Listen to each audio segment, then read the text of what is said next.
महत्तम समापवर्तक हम पढ़ रहे हैं, महत्तम समापवर्ती है ना, इसको अंग्रेजी में कहते हैं HCF। क्या कहते हैं? HCF, highest common factor, highest common factor HCF, महत्तम या उच्चतम, महत्तम या उच्चतम समापवर्तक है ना, HCF या MCF भी कहते हैं इसको, MCF इसका एक और नाम है MCF, मैक्सिमम कॉमन फैक्टर। ठीक है, अब आपको यहाँ पर इस में निकालना है 91, 112 और 49, 91, 112 और 49, और 49 का मस ज्ञात करना है।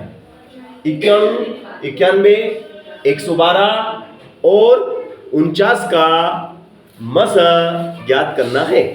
ठीक है, अब 91 का निकालेंगे, 91 का, 112 का और 49 का हमें निकालना है। क्या निकालना है? फैक्टर। क्या निकालना है? गुणनखंड ज्ञात करना है ना। तो 91 आखिरी में कितना लिखा? 1।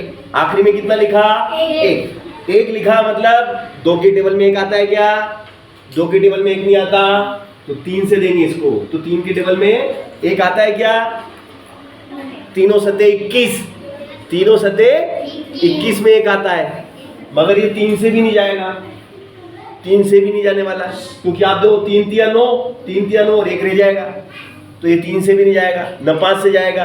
अब ये जाएगा डायरेक्ट किससे? 7 से। किससे जाएगा? 7 से। तो 7 का पाड़ा बोलो कि 9 से ज्यादा नहीं होना चाहिए। 7 एकम 7, बचेंगे कितने? 2। 9 में से 7 गए तो 2 बचे, 2 पड़ोसी को दे दिए, तो कितने हो गए? 2 पे 1, 21। तो 7 का टेबल बोलो कि 21 आ जाए। 7 तिया 21। अब 13, 1 पे 3, 13। बताओ 13 कौन से पाड़े में आते हैं? 1 के पाड़े में, 2 के पाड़े में, 1 में आते हैं, 1 के पाड़े में आते हैं, है ना। 2 के पाड़े में आते हैं क्या? 3 के पाड़े में आते हैं, 4 में आते हैं, 5 में आते हैं, 6 में। 13 केवल 13 के टेबल में आते हैं। 13 एकम 13। अब ये हो गया कंप्लीट। आखिरी में 1 आना चाहिए, 1 आ गया, ये फिनिश। अब इसके फैक्टर ज्ञात करेंगे। अब ये आखिरी में कितना है? 2। आखिरी में 2 है तो 2 से जाएगा। 2 का टेबल बोलो कि 11 से ज्यादा नहीं होना चाहिए। 2 चौक 8, 2 पंजे 10 और 2 छंग 12। अब ये 2 छंग 12, जबकि ये कितने हैं? 11। तो 2 छंग 12 तो ज्यादा हो गए, 2 छंग 12 तो ज्यादा हो गए, है ना। 2 छंग 12 तो ज्यादा हो गए ना। तो अब हम क्या करेंगे कि 6 बार नहीं बोलेंगे, 2 का टेबल 5 बार ही बोलेंगे। 2 का टेबल 5 बार बोलेंगे। 2 पंजे 10, 2 पंजे 10। अब 11 में से 10 गए तो 1 बचेगा, 1 पड़ोसी को दे देंगे, तो कितने हो जाएंगे? 2 का टेबल बोलो 12 आ जाए। 2 का टेबल बोलो 12 आ जाए। 2 का टेबल बोलो 12 आ जाए। 2 का टेबल बोलो 12 आ जाए। 2 छंग 12, फिर 2 से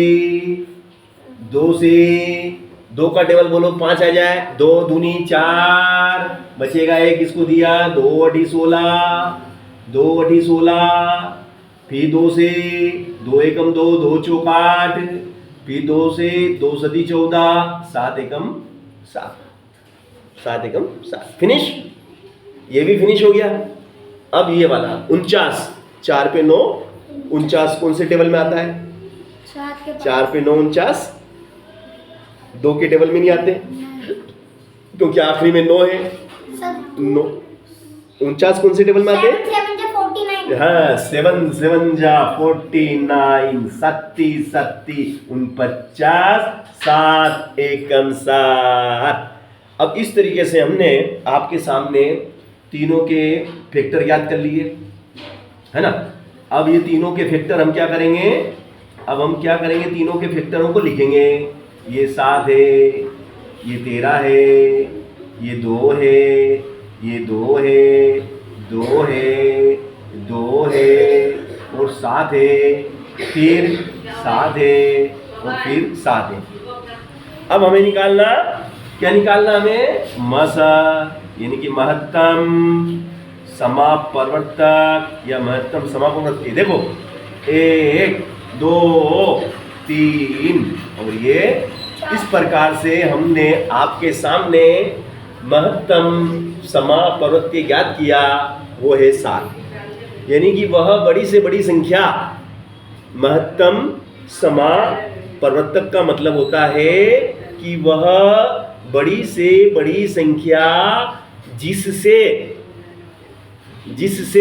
दी गई संख्याएं पूरी तरह विभाजित हो जाएं। 2 या 2 से अधिक संख्याओं का मसा, 2 या 2 से अधिक संख्याओं का मसा महत्तम समापवर्त्य वह बड़ी से बड़ी संख्या होती है जिससे दी गई संख्याएं पूरी तरह विभाजित हो जाएं। और वह संख्या 7 है।